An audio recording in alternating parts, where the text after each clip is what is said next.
Hello అండి, welcome to my channel. ఈరోజు సీరియల్లో పారు కార్తీక్తో, ఒరే మనవడా, ఏంట్రా కొత్త పెళ్లి కొడుకులా తయారయ్యొచ్చో, ఏదైనా విశేషమా అని అడుగుతుంది. కార్తీక్ సిగ్గుపడతా ఉంటే సుమిత్ర ఏమో, ఏదో ఒకటి అయి ఉంటుందిలే అత్తయ్య గారు, ముందు పదండి టిఫిన్ చేద్దాం. ఒరే కార్తీక్, నువ్వు కూడా రా అనగానే కార్తీక్, నేను తినేసే వచ్చాను చిన్న మేడం గారు అని అంటాడు. దీప లోపలికి వస్తూ వస్తూ నూనె మీద కాలేసి జారుతుంది. జోష్న దీపాన్ని పట్టుకుంటుంది. ఏమీ తెలియనట్టు, ఓకే కదా, ఫ్లోర్ తడిగా ఉన్నప్పుడు చూసుకొని నడవాలి కదా అని అడుగుతూ ఉంటే కార్తీక్ కంగారు పడుతూ, దీప నీకేం కాలేదు కదా అని అడుగుతాడు. పారు ఏమో, కిందకి చూసుకొని నడవాలి కదమ్మా, అసలే నువ్వు వట్టి మనిషివి కూడా కాదు, అయినా అసలు నిన్ను ఎవరు రమ్మన్నారు అని అడుగుతూ ఉంటే జోష్న, గ్రాని దీపకేం అవ్వలేదు అని అంటది. వెంటనే శివనారాయణ, నువ్వు అలా పట్టుకోకపోయి ఉంటే తల వెళ్ళి గుమ్మానికి తగిలేది, లేవగానే ఎవరి మొహం చూసిందో గాని ఈరోజు ఒక గండం తప్పినట్టే అనగానే జోష్న, ఇంకెవరి మొహం తాత, బావ మొహమే చూసుంటది, ఎంతైనా దీప అదృష్టవంతురాలు అని అంటది. దశరథ, దీప ఏం కాలేదు కదమ్మా అనగానే దీప, కాలు కాస్త బెనికినట్టు అనిపిస్తుంది అని అంటా ఉంటే పారు కంగారు పడుతూ, కాలు బెనికిందా అని అడుగుతుంది.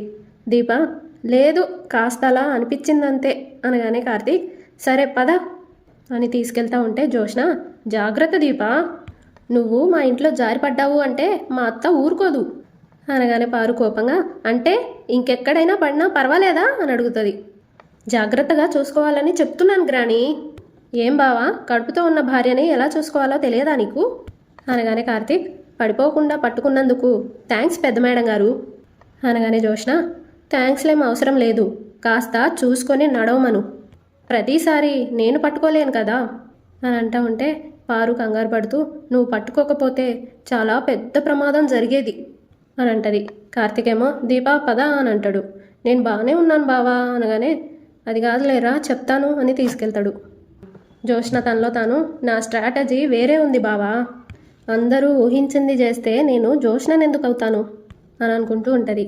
దశరథేమో తనలో తాను, దీపంటే మండిపడే జోష్న ఈరోజు దీపం కాపాడడం ఏంటి, కాస్త చిత్రంగానే ఉంది, ఏదైతేనేం ఆ దేవుడి దయ వల్ల నా కూతురికేమీ కాలేదు అని అనుకుంటాడు. తర్వాత జోష్న పైకెళ్ళి బాల్కనీలో జరిగిందంతా గుర్తు తెచ్చుకొని నవ్వుకుంటుంది. జరిగింది చూసేవాళ్ళు నేను నిన్ను కాపాడాను అనుకుంటారు, అసలు నువ్వు పడబోయిందే నా వల్లే అని ఎవ్వరికీ అనుమానం రాదు అని అనుకుంటూ ఉంటుంది. వెనకాలే కార్తీక్ వచ్చి ఈ మాట వింటాడు. పిల్లి కళ్ళు మూసుకొని పాలు తాగుతూ తనని ఎవరూ చూడట్లేదు అనుకుంటుంది అనగానే జోష్న, మా ఇంట్లో పిల్లులు లేవే అని సీరియస్గా అంటది. కార్తీక్ నవ్వుతూ, ఉంది, ఒక దొంగ పిల్లి తిరుగుతుంది, అది పేరుకే పిల్లి కానీ వేసేవన్నీ నక్క వేషాలు, ఈ పిల్లి కళ్ళు మూసుకొని పాలు తాగడం లేదు, కళ్ళు మూసుకొని చిల్లర వేషాలన్నీ వేస్తుంది, తనని ఎవరూ గమనించట్లేదు అనుకుంటుంది. ఫ్లోర్ మీద వలికింది వాటర్ అని అందరూ అనుకుంటున్నారు, కానీ దీపాన్ని పట్టుకున్న నాకు మాత్రం తెలుసు అది వాటర్ కాదు ఆయిల్ అని. కడుపుతో ఉన్న ఆడదాన్ని కింద పడేయడానికి ఈ దొంగ పిల్లి ఇంతకు తెగించిందని అర్థమయ్యాక దీని తాట తీద్దామని వచ్చాను అనగానే జోష్న, అయితే ఇంకెందుకు లేటు, తాట తీసే బావా అనగానే కార్తీక్, కానీ ఈ పిల్లి స్ట్రాటజీనే వేరు కదా, పడేయడానికి నేను వలికించిన చేత్తోనే పడిపోకుండా కాపాడింది, ఇది నాకు బెదిరింపా, హెచ్చరిక, లేదా ప్లాన్ మధ్యలోనే భయంతో మనసు మార్చుకున్నావా అని అంటా ఉంటే జోష్న నవ్వుతూ, మనసు మార్చుకునే దాన్నే అయితే నీతో ఛాలెంజ్ చేయను బావా, ఓ వాటమైన వాడిని పెళ్లి చేసుకొని హాయిగా హనీమూన్కి వెళ్ళిపోయేదాన్ని అని అంటది. అప్పుడు కార్తీక్, మరెందుకు ఈ దొంగ పిల్లి ఇలాంటి వేషాలేస్తుంది అనగానే జోష్న, నీ కోసం అని అంటది. వెంటనే కార్తీక్, నా భార్యకి ఏదైనా అయితే నిన్ను క్షమిస్తానని అనుకుంటున్నావా అనగానే జోష్న, ఈరోజు పట్టుకున్నా కదా అని వదిలేస్తాను అనుకుంటున్నావా అని అంటది. వెంటనే కార్తీక్, దీపకేం జరగలేదు కాబట్టి వాతావరణం ఇంత ప్రశాంతంగా ఉంది, నేనిక్కడితో ఆగను బావా అని అంటది. నీ మంచిగా చెప్తున్నాను, వదిలే జోష్న అనగానే జోష్న, ఇష్టపడిన మనసు ఊపిరి ఉన్న ప్రాణం లాంటిది, దాన్ని అంత తేలిగ్గా ఎలా వదిలేస్తాను అని అంటది. అప్పుడు కార్తీక్, దీపక్ కానీ కడుపులో బిడ్డకు కానీ ఏదైనా జరిగితే అని అంటూ ఉంటే జోష్న, జరగకూడదని ఆ దేవుణ్ణి కోరుకో అని అంటది. అప్పుడు కార్తీక్, కోపం ఎవరికైనా రావచ్చు, దాన్ని అదుపులో పెట్టుకొని అవసరానికి వాడుకునే వాడికి అది గుర్రంలా పనిచేస్తుంది అనగానే జోష్న, నువ్వు సవారీ చేస్తూ సమయం కోసం ఎదురు చూస్తూ ఉండు బావా, నేను ఈలోపు దీప అడ్డు తొలగించి నేను నిన్ను పెళ్లి చేసుకుంటాను. కార్తీక్ సీరియస్గా జోష్న అని అంటాడు. జోష్న నవ్వుతూ, అడ్డు తొలగించడం అంటే చంపడం కాదు బావా, ఇద్దరి మధ్య లేకుండా చేస్తాను అని వయ్యారంగా కార్తీక్ దగ్గరికి వెళ్ళి చెప్తుంది. కార్తీక్ ఏమో, ఇప్పటిదాకా నువ్వు చాలా మెట్లు దిగేసావు, ఇక్కడితో ఆగితేనే మంచిది అనగానే జోష్న, నేను దిగజారిపోయాను బావా, ఇంతకంటే కిందకు దిగడానికి, ఇంతకు మించి కోల్పోవడానికి ఏమీ లేవు. నా ఎజెండా ఒక్కటే, నీ చేత నా మెడలో 3 ముళ్ళు వేయించుకోవడం. అలాగని నీ జీవితంలో ఎవరో ఉంటే నేను నెంబర్లు వేసుకుంటూ బాధపడలేను. జోష్న ఎప్పుడూ నెంబర్ 1గానే ఉంటుంది అని చిటికేసుకుంటూ అంటది. అక్కడికి పారు వస్తూ వస్తూ చెప్పు తెగుతుంది అని సీరియస్గా అంటూ, స్థిరం లేని బుద్ధి 100 ఆలోచించొచ్చు, నరం లేని నాలిక 1000 మాట్లాడొచ్చు, అన్నీ అదుపులోనే ఉండాలి. బరిలోకి దిగిన పోట్ల గిత్తెలా బరి తెగించి మీద పడతాను అంటే మెడకు తాడేసి రాడ్డుకు కట్టేయడమే కాదు, ముక్కు తాడేసి వాయించి వదిలిపెట్టాలి గ్రాణి అని జోష్న అంటది. పారు ఏమో, ఏయ్ నా గేరు సెకండ్లోనో థర్డ్లోనే ఉంటే వినే మూడ్లో ఉంటాను, టాప్ గేర్ పడింది, టెంపర్ రేగింది. జోష్న విసుక్కుంటూ, నువ్వు ఎదుటి వాళ్ళు చెప్పేది వినవా అని అంటది. పారు ఏమో, మనవడా నువ్వెళ్ళి దీప సంగతి చూడు, నేను దీని తుక్కు రేగొడతాను అని అంటా ఉంటే జోష్న కోపంగా, ఏం తెలుసుకొని ఇలా రెచ్చిపోయి మాట్లాడుతున్నావు అని అంటది. అప్పుడు పారు, నూనె వలికిందో వలికించావో కనిపెట్టకపోవడానికి 2 కళ్ళున్నదాన్ని కాదే, 4 కళ్ళున్నదాన్ని, నువ్వు నా నుంచి తప్పించుకోలేవు. కార్తీక్ ఏమో, ఇలాంటి వాళ్ళని అని అనబోతుంటే పారు, మనవడా నేనున్నాను కదా నువ్వెళ్ళు అనగానే కార్తీక్, నువ్వు ఉండడం కాదు, మనుషులతో ఎలా ఉండాలో దానికి కాస్త శుద్ధులు చెప్పారు, మరీ పద్ధతి లేకుండా తయారైంది. జాగ్రత్త పెద్ద మేడం గారు, అన్ని రోజులు మనవి కావు. పాత రోజుల్లో అయితే మనిషికి ఓర్పు సహనం ఎక్కువగా ఉండేవి. ఇప్పుడు మనసుకున్న ఆయుష్లాగే ఓర్పుకున్న ఓపిక తగ్గిపోయింది. ఏం చేసినా ఆలోచించి చేస్తే అందరికీ మంచిది. సర్వే జన సుఖినో భవంతు అనుకుంటూ వెళ్ళిపోతాడు. పారు ఏమో జోష్న దగ్గరికి వెళ్ళి, నేను వాడంతా క్లాస్ కాదే, మనదంతా మాస్, ఊరా మాస్ అని కొంగు సర్దుకుంటూ, అందాల పోటీల్లో నీకు అవార్డు ఉండొచ్చు, వీధి గొడవల్లో నాకు రివార్డులున్నాయి, అయితే నన్నేం చేయమంటావు అని జోష్న అంటది. ఈ 1940 నూనె వేసే ప్లాన్లు మానేసి బుద్ధిగా ఉండు, లేదంటే ఈసారి వార్నింగ్ మాటల్లో కాదు చేతల్లో ఉంటుంది అని కొట్టబోతుంది. జోష్న ఏ అని అంటది. పారు కళ్ళజోడు చేసి తీసి హు హు అని ఊదుకుంటూ జోష్న డ్రెస్తో తుడుస్తూ పెట్టుకుంటుంది. నీ మంచికే చెప్తున్నాను, దీప జోలికి రావద్దు, వెళ్ళొస్తాను అని చెప్పి అక్కడి నుండి వెళ్ళిపోతుంది. జోష్న ఏమో కోపంగా, నీకు బుర్ర సగమే అనుకున్నాను, పూర్తిగా పాడైపోయింది గ్రాణి అని అనుకుంటూ, నేను దీప జోలికి రాకూడదు అంతే కదా, సరే నీ మాటే ఖాయం చేసుకుందాం, దీప జోలికి రాను, బావ జోలికి వస్తాను, మీ అందరికీ చిన్న సర్ప్రైజ్ ఉంది, జస్ట్ 2 minutes అని అనుకుంటూ ఉంటుంది. దీప వంటగదిలో జ్యూస్ పడతా ఉంటే అక్కడికి కార్తీక్ వచ్చి, దీప ముందు నువ్వు ఆ మిక్సీ ఆపు అనగానే, దేనికి అని దీప అడుగుతుంది. నువ్వు ఈరోజు ఏ పని చేయడానికి వీల్లేదు అని అంటా ఉంటే అక్కడికి పారు వచ్చి, అవును మనోడు చెప్పడం కాదు, నేను చెప్తున్నాను, నువ్వు ఈరోజు ఏ పని చేయడానికి వీల్లేదు అని అంటా ఉంటే దీప, మరి నా పనులన్నీ ఎవరు చేస్తారు అని అడుగుతుంది. అప్పుడు పారు, నేను చేస్తాను. కార్తీక్ పారు అని అంటాడు. నువ్వు ఆగరా, ఏ నేను చేయలేనా, చెప్పు ఏం చేయాలి, రైస్ పెట్టాలా, కర్రీ వండాలా, సాంబార్ పెట్టాలా, దేనికైనా సరే నేను రెడీ అని అంటా ఉంటే కార్తీక్, నువ్వు రెడీయే పారు, కానీ మేము రెడీగా లేము అని అంటాడు. మాకు వేరే పనుంది, మేము వెళ్ళాలి అనగానే పారు, వెళ్తే వెళ్ళారులే కానీ ఈరోజైతే మీ ఇద్దరికి దిష్టి తీయాలి. ఎందుకు అని కార్తీక్ అంటాడు. ఈరోజు మీరిద్దరూ కొత్త పెళ్లి జంటలా మెరిసిపోతున్నారు అనగానే కార్తీక్ సిగ్గుపడుతూ, మెరిచిపోవడం కాదు, మేము కొత్త పెళ్లి జంటే అనగానే పారు, కొత్త పెళ్లి జంట ఏంట్రా అని అంటది. కార్తీక్ సిగ్గుపడుతూ, ఈరోజు మా మొదటి పెళ్లి రోజు అని అంటాడు. పారు షాక్ అయి నవ్వుతూ, అవునా అని అంటది. అప్పుడు కార్తీక్, ప్రతి పెళ్లి రోజు భార్యాభర్త ఒక కొత్త పెళ్లి జంటే అని అంటాడు. పారు, మరి ఈ మాట ఇప్పుడారా చెప్పడం? దీపా ఇలారా. పారు, ఎక్కడికి అని కార్తీక్ అంటాడు. రే, ఇంత శుభవార్త చెప్పాక నేనెందుకు ఆగుతారా? దీపా ఇలారా అని తీసుకొని వెళ్తుంది. హాల్లోకి తీసుకెళ్ళి, ఏమండి ఇది విన్నారా? ఏంటది అని శివనారాయణ అంటాడు. ఈరోజు నా మనవరాలి పెళ్లి రోజు అని నవ్వుతూ అంటది. అదేనండి, దీపా కార్తీక్ల పెళ్లి రోజు అని అంటది. వెనకాలే కార్తీక్ కూడా వచ్చేస్తాడు. దశరథ శివనారాయణ ఇద్దరు నవ్వుతూ అవునా అని అంటారు. సుమిత్ర కూడా అక్కడికి వచ్చేస్తుంది.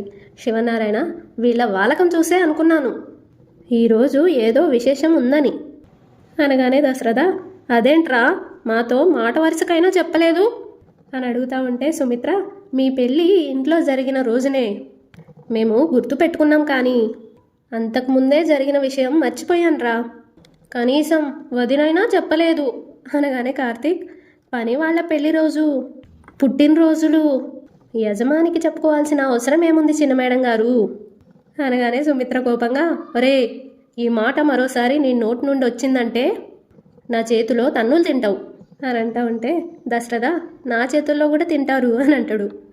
కార్తీక్ నవ్వుతూ, చిన్నప్పుడు కొట్టలేదని పెళ్లి రోజు నాడు కొడతారా అని అడుగుతాడు.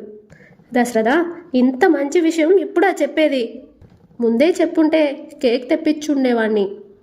ఇప్పటికైనా మించిపోయింది ఏమీ లేదులే, ఉండు కేక్ తెప్పిస్తా అని ఫోన్ తీసి చేస్తూ ఉంటే కార్తీక్, వద్దు మావయ్య, సెలబ్రేషన్స్ ఏం అవసరం లేదు, మీ ఆశీర్వాదం చాలు అని అంటాడు.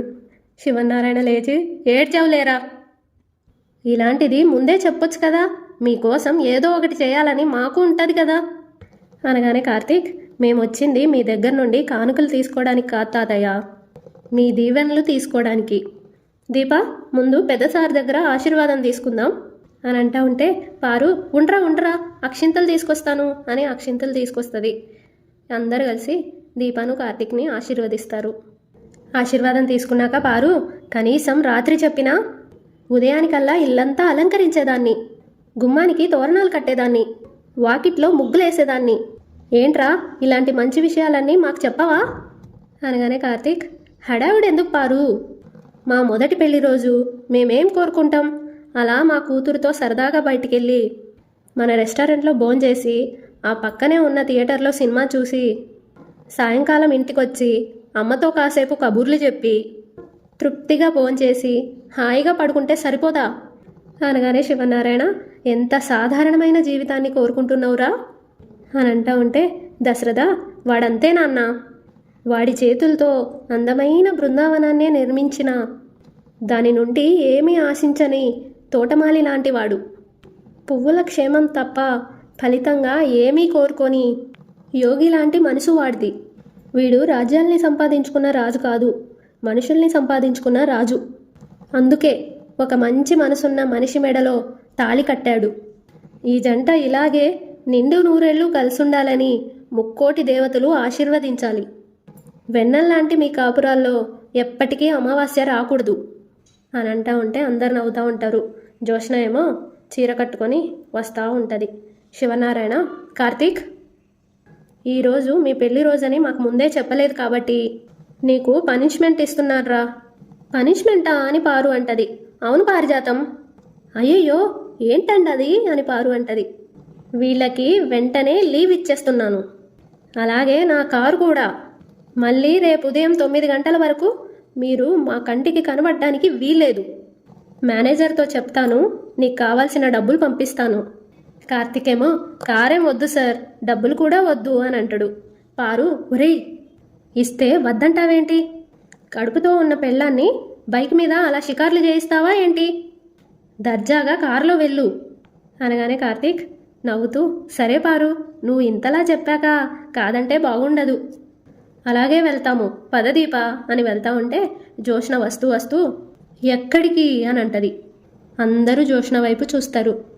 పారు తనలో తాను, ఇదేంటి పెళ్లి కూతుర్లా ముస్తాబైంది అని అనుకుంటుంది. సుమిత్ర ఏమో నవ్వుతూ ఏంటే ఉన్నట్టుండి చీర కట్టుకున్నావు అని అడుగుతా ఉంటే ఎలా ఉంది మమ్మీ అని జోష్న అడుగుతుంది. నా దిష్టే తగిలేలా ఉంది అనగానే జోష్న తల్లి దిష్టి బిడ్డకు తగలదులే మమ్మీ. బావా పద అని అంటది. కార్తీక్ ఎక్కడికి మేడం అని అడుగుతాడు. గుడికి అని జోష్న అంటది. పారు గుడేంటే? గుడిలో తీర్చుకోవాల్సిన మొక్కుంది గ్రాని, అందుకే వెళ్తున్నాను అనగానే దశరథ అయితే నువ్వు వెళ్ళు అని అంటాడు. నేనే వెళ్తాను డాడీ, కానీ బావ తీసుకెళ్తాడు. కార్తీక్ తనలో తాను మళ్ళీ ఏదో కొత్త డ్రామా మొదలుపెట్టింది అని అనుకుంటాడు. శివన్నారాయణ ఈరోజు వీళ్ళ పెళ్లి రోజు అనగానే జోష్న రియల్లీ అవునా?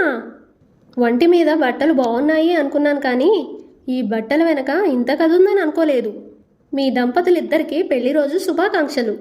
అరే ముందే తెలుసుంటే బొకేతో విష్ చేసేదాన్ని.